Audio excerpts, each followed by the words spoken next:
Index number 2 में हमने सीखा था पिछले लेक्चर में कि जीरोस कैसे कैलकुलेट करते हैं। हमने सीखा था कि पोल्स कैसे कैलकुलेट करते हैं।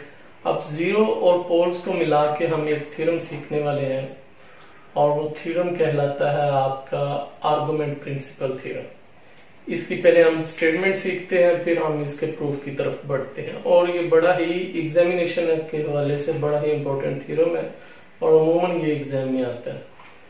तो सबसे पहले हम इसकी स्टेटमेंट पे जाते हैं। स्टेटमेंट इसकी ये है कि late f of z be an analytic function।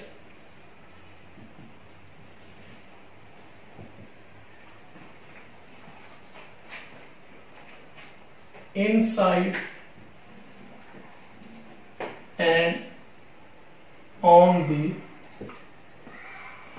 Contour C। आपका जो क्लोज्ड कर्व है उसके वो अंदर भी एनालिटिक है और उसकी बाउंड्री पे भी वो एनालिटिक है। And let f of z has no zeros and poles on C। यानी बाउंड्री के ऊपर जो कर्व आप ले रहे हैं उसके बाउंड्री के ऊपर ना तो वो जीरोस है ना वो पोल्स है, वो इनसाइड्स है। Function has no zeros and poles on C। अब ब्रैकेट में थोड़ा सा लिखूं, बट इनसाइड C। लेकिन वो बाउंड्री के ऊपर तो नहीं है लेकिन उसके अंदर है जीरोस और पोल्स आपके। देन हमारे पास जो रिलेशन है 1/2 pi Etah closed interval f of z and its derivative d of z is equal to number of zeros minus number of poles. यानी अगर आप कहीं देख लें कि आपके पास इंटीग्रल दिया हुआ है, नीचे फंक्शन ऊपर डेरिवेटिव है, तो उसको आपने सॉल्व कैसे करना है। इंटीग्रल में नंबर उसको इक्वल रखना है number of poles, number of zeros minus number of poles. तो ये रिलेशन है हमारे where n stands for number of zeros inside the contour C and P stand for number of poles inside the contour C। अब हम इसको proof करते हैं। Statement हमने लिख लिया है कि फंक्शन अगर कोई एनालिटिक है बाउंड्री के ऊपर भी और अंदर भी, और फंक्शन जो है वो जीरोस नहीं रखते बाउंड्री के ऊपर ना वो पोल रखते, तो फिर हमारे पास ये जो स्टेटमेंट है थ्योरम की ये इक्वल है n माइनस पी के। n से मुराद आपके नंबर ऑफ जीरोस है और p से मुराद आपके नंबर ऑफ पोल्स है। हम इसका प्रूफ करते हैं, लेकिन प्रूफ से पहले आप इसके प्री नॉलेज देख लें कि हम क्या सीखना चाह रहे हैं इसको प्रूफ करने के लिए। अब देखिए, जब वो नंबर ऑफ जीरोस की बात कर रहा है, अगर आपके पास लेट्स सपोज एक फंक्शन है f of z और g of z, let's suppose ये आपके पास एक फंक्शन है, तो नंबर ऑफ जीरोस की जब हमने बात करनी है तो फिर हम इस फंक्शन को हम जीरो रखेंगे। नंबर ऑफ जीरोस के लिए हम f of z को जीरो रखेंगे, और जब हमने पोल्स की बात करनी होती है फिर हम ये डिनोमिनेटर वाले को जीरो की इक्वल रखते हैं।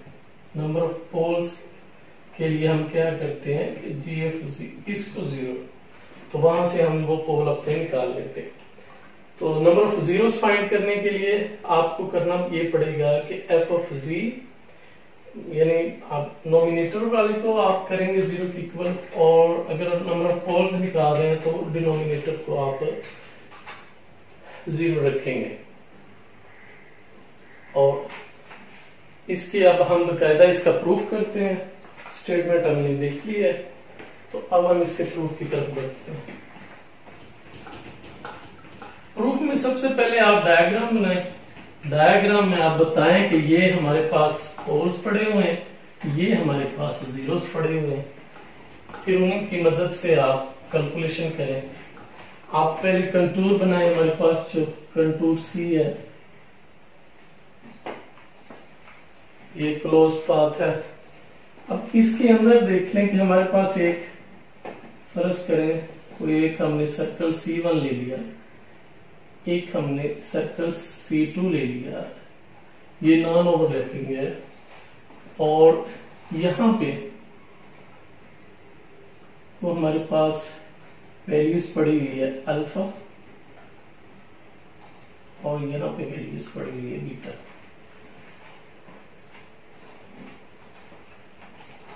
अल्फा आप समझ लें कि ये पोल के लिए हम इस्तेमाल कर रहे हैं इस सर्कल को, और ये हम जीरोस के लिए इस्तेमाल कर रहे हैं।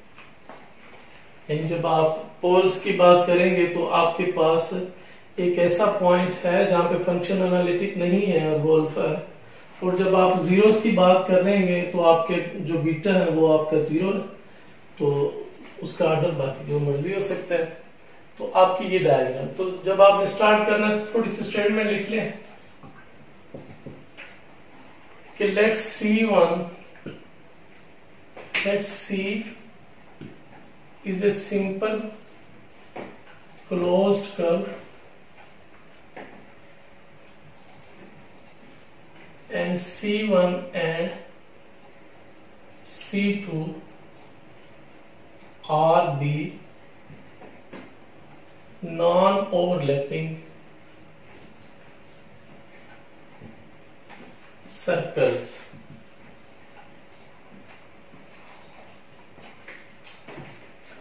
C1 non-overlapping circle C1 and C2। तो हमने कहा हमारे पास एक सिंपल क्लोज्ड कर्व है, और मजीद वो डिवाइड हमने कर दिया उस क्लोज्ड कर्व को नॉन ओवरलैपिंग सर्कल्स में, जिसको नाम हमने C1 और C2 का दिया हुआ है। अब C1 circle consists of number of poles of order P। हम क्योंकि हमने स्टेटमेंट में देखा था कि हम वो एक रिजल्ट n-p के इक्वल आया था, तो हमने कहा कि हमारे पास जो पोल्स हैं वो ऑर्डर P के हैं, and C2 consists of number of zeros of order n, और दूसरा जो हमारे पास नंबर ऑफ जीरोस है उसका जो ऑर्डर है हमारे पास वो n है। हमने अब इनको कैलकुलेट करना है, स्टेटमेंट हमने उसकी थोड़ी सी एक्सटेंड कर दी, यानी और भी बाकी रीजन्स है, लेकिन हमें उससे गरज कोई नहीं है, ये सारे एनालिटिक है, और एनालिटिक का जब आप इंटीग्रल निकालते हैं तो आंसर 0 आता है। तो उन चीज बाकी जो पार्ट्स हैं उसको डिस्कस करने की जरूरत नहीं है। हमने एक जीरोस वाला ले लिया और एक हमने पोल्स वाला ले लिया, उसी को ही हम डिस्कस करेंगे, तो बाकी पार्ट्स की जरूरत नहीं है। यानी अब C जो है वो इक्वल टू है C1 प्लस C2 के, तो हम इसको अब कन्वर्ट करेंगे। सबसे पहले हम जब ये लिख चुके कि हमारे पास ये है, तो अब हम जाते हैं इसके मैथमेटिकल की तरफ। मैथमेटिकल रिलेशन बनाते हैं उसकी स्टेटमेंट को। स्टेटमेंट उनकी ये थी, now 1/2 pi eta f of z f prime of z dz is equal to 1/2 pi eta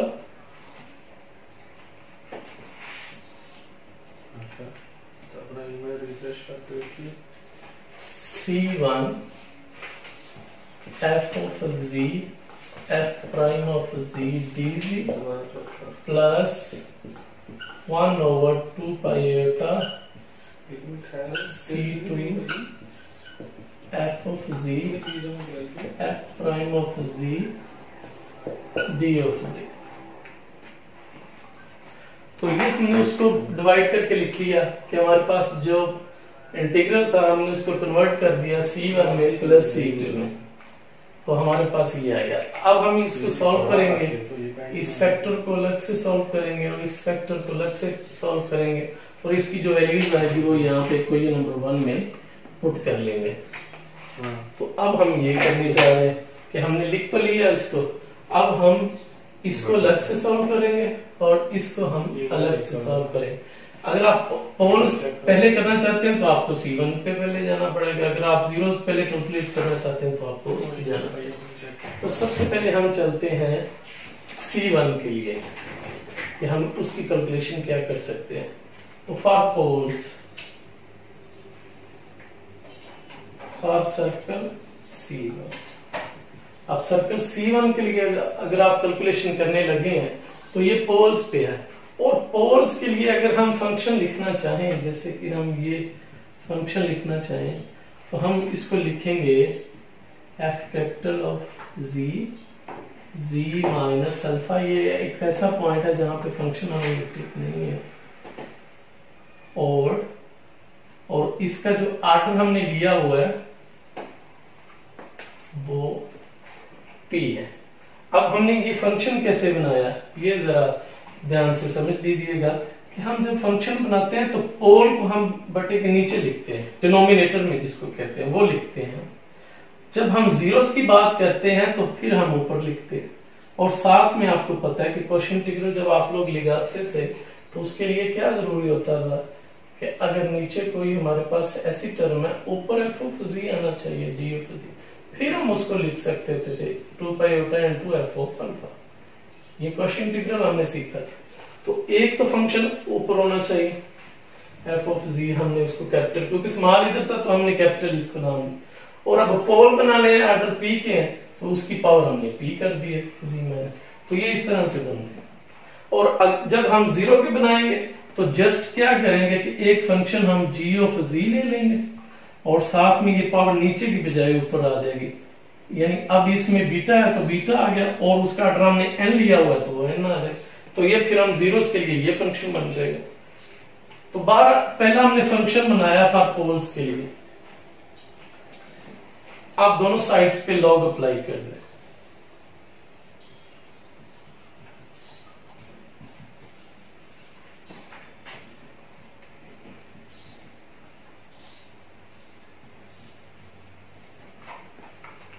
आप जानते हैं लॉग अगर m ओवर n है तो log m minus log n आ चाहिए।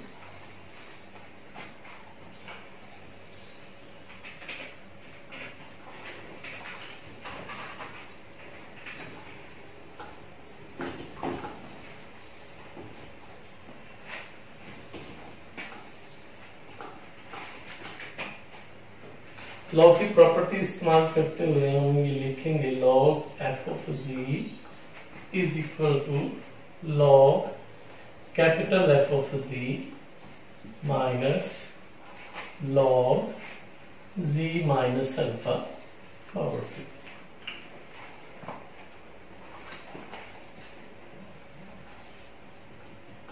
By the property of logarithm, we can write as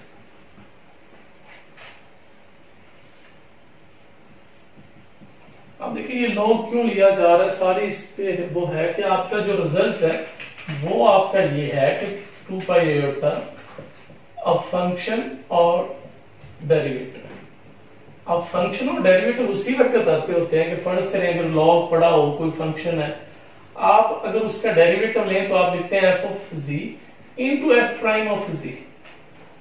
तो log का जब डेरिवेटिव लिया जाता है तो फंक्शन नीचे आ जाता है, डेरिवेटिव ऊपर चला जाता है। तो हमने क्योंकि ऐसा रिलेशन बनाना है तो इसलिए हम log ले रहे हैं, फिर उसके बाद हम उसको डिफरेंशिएट करेंगे।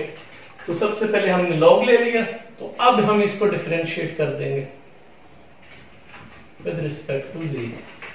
अब ये हमारे पास आ जाएगा f of z into F prime of z। Same in this pattern f of z capital f prime of z minus p 1/z minus alpha, और इसका मजीद जो डेरिवेटिव है z माइनस अल्फा का, आपको पता है विद रिस्पेक्ट टू z कर रहे हैं तो आपका डेरिवेटिव ये बन आ जाएगा। यहां तक हम आ गए। अब हम इस पे इंटीग्रल लगाएंगे, क्योंकि हम ये ले रहे हैं सर्कल C1 के लिहाज से। हमने C1 में पोल रखे हुए हैं और C2 में हमने रखे हुए हैं जीरोस रखे हुए हैं, और हमें क्योंकि स्टेटमेंट में वो कहता है कि आप उस पे इंटीग्रल लगाएं और साथ में 1/2 पाई आयोटा से मल्टीप्लाई करें, तो यही काम अब हम करने लगे हैं कि हम इंटीग्रल भी लगाने लगे हैं और 1/2 पाई आयोटा से मल्टीप्लाई भी करने लगे।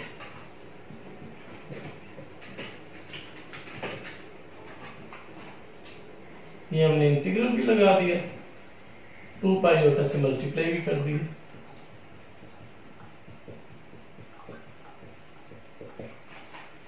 अब p कांस्टेंट है इसलिए इंटीग्रल से बाहर, और 1/2 पाई आयोटा और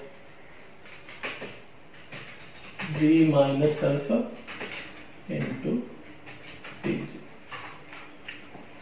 ये हमने प्रॉपर जैसे मल्टीप्लाई है, ये दोनों साइड्स पे मल्टीप्लाई कर दिया, हर एक पे इंटीग्रल लगा दिया। अब हम इनकी कैलकुलेशन, ये तो हमें रिजल्ट चाहिए, इसी को तो हमने इक्वेशन नंबर 1 बनाया था, ये यही तो चीज चाहिए हमें। हमने तो अब सारी इस पे बेस करनी है। अब ये वाला चीज ये देखें जरा, जब हमने डेफिनेशन की थी इसकी कि जब हम पोल्स ले रहे हैं कि f of z is equal to f of z और z minus alpha power p, जब आपने डिफाइन किया था तो उसके नीचे एक सेंटेंस लिख लीजिएगा, where f of z is an analytic inside and on the contour C। ये एक सेंटेंस उसमें ऐड कर लीजिए। जब आपने फंक्शन ऐसे डिफाइन किया था, साथ में आप लिख लें ये ऐसा फंक्शन है जो एनालिटिक है, कंटूर के इनसाइड पे भी और ऑन भी। अब क्योंकि ये फंक्शन एनालिटिक है, since f of z is an analytic, so अगर ये फंक्शन एनालिटिक है तो वो इनसाइड, आप फंक्शन अगर एनालिटिक है तो उसका डेरिवेटिव भी एनालिटिक है उसके अंदर। तो इसलिए हमारे पास जो रिजल्ट है बाय कॉशी इंटीग्रल थ्योरम, अगर आपका फंक्शन एनालिटिक है एवरीवेयर तो आपका वो इंटीग्रल वैल्यूज दे देता है 0। तो इसलिए हमारे पास जो ये पोर्शन है C1 f of z f prime of z dz, ये 0 की इक्वल है। ये हमें कहां से मिला? बाय कॉशी इंटीग्रल थ्योरम ने बताया कि अगर आपका f ऑफ z आपने उसको एनालिटिक मान रहे हैं तो आपके ये रिलेशन भी 0 मानेगा। अब हमारे पास जब ये 0 हो गया तो फिर हमारे पास बच क्या है? हमारे पास this factor minus is equal to this factor 1/2 pi iota integral C1 f of z f prime of z dz is equal to, ये वाला 0 बन गया और हमारे पास आ गया माइनस p/2 पाई एयोटा। और ये जरा देखिएगा भाई कॉशी इंटीग्रल थ्योरम जब हम इस पे अप्लाई करेंगे तो हमारे पास ये क्या आ जाएगा, 2 पाई एयोटा इंटू f, और यहाँ पे एनालिटिक नहीं है तो f ऑफ अल्फा, तो ये हमारे पास आ जाएगा। ये हमने क्या किया, इतना फैक्टर कहां से लेके आए? बाय कॉशी इंटीग्रल फार्मूला से। तो वहां से हमने ये इतना ये ले। अब मजीद कैलकुलेशन करने पे ये हमारे पास ये कैंसिल हो गया और हमारे पास आ गया minus p into F of alpha. अब एफ ऑफ अल्फा कैसे कैलकुलेट करेंगे? कॉशी इंटीग्रल के मुताबिक एफ ऑफ z ये वाला और z minus alpha dx is equal to 2 pi iota into F of alpha. तो एफ ऑफ जी से एफ ऑफ अल्फा निकलता है। इस दफा एफ ऑफ जी जो है हमारे पास वो 1 पड़ा हुआ है, तो एफ ऑफ जी क्योंकि 1 है तो z की जगह पे आप अल्फा रिप्लेस करेंगे तब भी आंसर 1 आएगा। तो यहां पे जब आप 1 रख लेंगे तो आपके पास ओवरऑल जो रिजल्ट है वो ये बन जाएगा 1/2 pi iota c1 F G F prime of G D G is equal to -b। तो ये हमारे पास आ गया, एक रिजल्ट आ गया कि आंसर आपका -p के इक्वल आ गया। अब हम सर्कल C2 के लिए हम कैलकुलेशन करेंगे।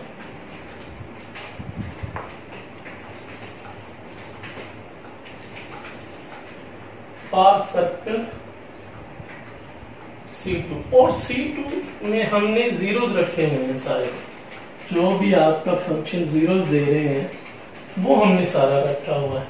तो सबसे पहले हमने उसको डिफाइन करना है। एफ ऑफ जी हमारे पास ये आ जाएगा z माइनस बीटा, क्योंकि C2 में हमने बीटा रखा हुआ है, और साथ में हमने जो मल्टीप्लाई फंक्शन को करना है वो इस दफा हम g ऑफ z, वहां पे हमने f ऑफ z रखा था, और बटे में इसलिए रखते हैं कि पोल्स के लिए और जीरोस के लिए रखते हैं तो वो मल्टीप्लाई करते हैं।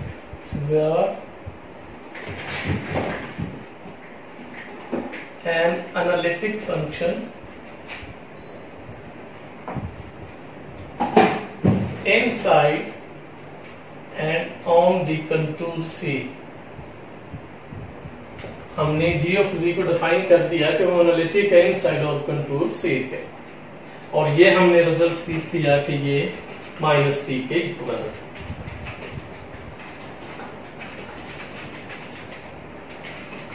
उसी पैटर्न से, जिस पैटर्न से हमने उसकी कैलकुलेशन की है कि आपने दोनों साइड्स पे लॉग अप्लाई कर दें। दोनों साइड्स पे लॉग अप्लाई जब हो गया तो आपको पता है मल्टीप्लिकेशन में अगर हो तो लॉग में वो एडिशन में चले जाएंगे।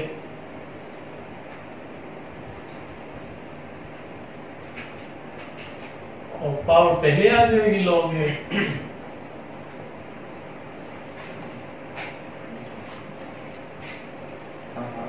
log f of z। अब हम इसको डिफरेंशिएट कर देंगे with respect to z, 1/f of z into f prime of z, और इसका जब आप डेरिवेटिव लेंगे z माइनस बीटा, और मजीद उसका जो डेरिवेटिव होगा क्योंकि विद रिस्पेक्ट टू z कर रहे हैं तो वो मजीद डेरिवेटिव आना चाहिए। और ये जब इसका करेंगे आप तो 1/g of z into g prime of z। तो यहां तक हम पहुंचे। अब हमने क्या करना है कि इस पे हमने इंटीग्रल लगाना, क्योंकि हमारे स्टेटमेंट में जो है हमें चाहिए इंटीग्रल, फिर उसके साथ मल्टीप्लीकेशन 1/2 पाई आयोटा। लेकिन इस दफा सर्कल C की बजाय हम यहाँ पे अप्लाई करेंगे C2, बाकी सारा वो वैसे हम ऑपरेट कर दें। तो अगले स्टेप में आपने जस्ट क्या करना है कि यहाँ पे आपने C2 सर्कल रखना है और 1/2 पाई आयोटा से मल्टीप्लाई करना है।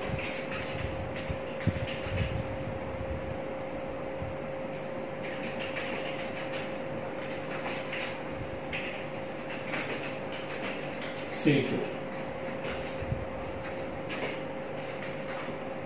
और साथ में dz लगाते जाए। जी ये रिजल्ट तो हमें चाहिए, ये तो हमने एज इट रख लिया।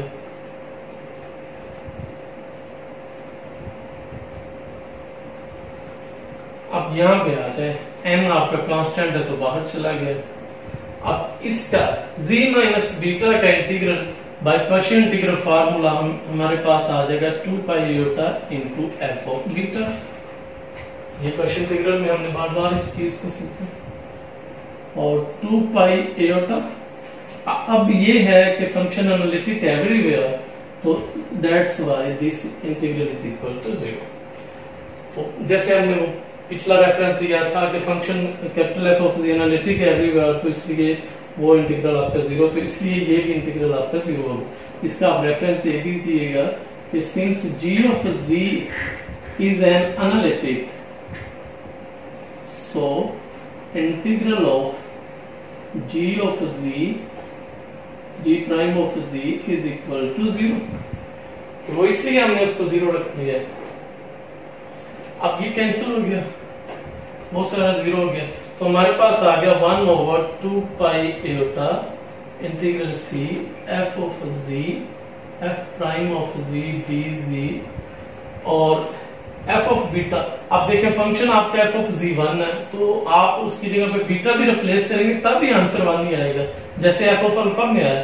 तो ये 1 आ गया, तो फिर हमारे पास अगर ये 1 कर देंगे मल्टीप्लिकेशन के बाद n रह जाएगा। अब इनकी जो वैल्यूज है, एक पहले वाले की वैल्यूज c1 के लिए जो हमने निकाली थी पोल्स के लिए, वो थे हमारे पास -p और ये थे हमारे पास n वैल्यूज। अब वो वैल्यूज और ये वैल्यूज आप इक्वेशन नंबर 1 में पुट कर लें। इक्वेशन नंबर 1 में पुट करेंगे तो आपके पास ये बन जाएगा put values in equation number 1 में पुट करेंगे तो ये हमारे पास आ गया 1/2 pi eta integral of c f of z f prime of z dz is equal to -p। हमने जो c1 के लिए -p आया था और c2 के लिए हमारे पास आंसर n आ गया, तो रीअरेंज कर लें n - p। यही हमने सीखा था कि अगर हमारे पास कोई फंक्शन पड़ा हुआ है और ऊपर उसका डेरिवेटिव पड़ा हुआ है और वो क्लोज कंटूर के तहत काम कर रहा है, तो फिर हम लिख सकते हैं उसको n - p, यानी number of zeros minus number of poles, ये लिखा जा सकता है। हम उसके नंबर ऑफ जीरोस कैलकुलेट कर लेंगे, नंबर ऑफ पोल्स कैलकुलेट कर लेंगे, तो उनको माइनस कर देंगे, तो हमारे पास इस इंटीग्रल का आंसर आ जाएगा।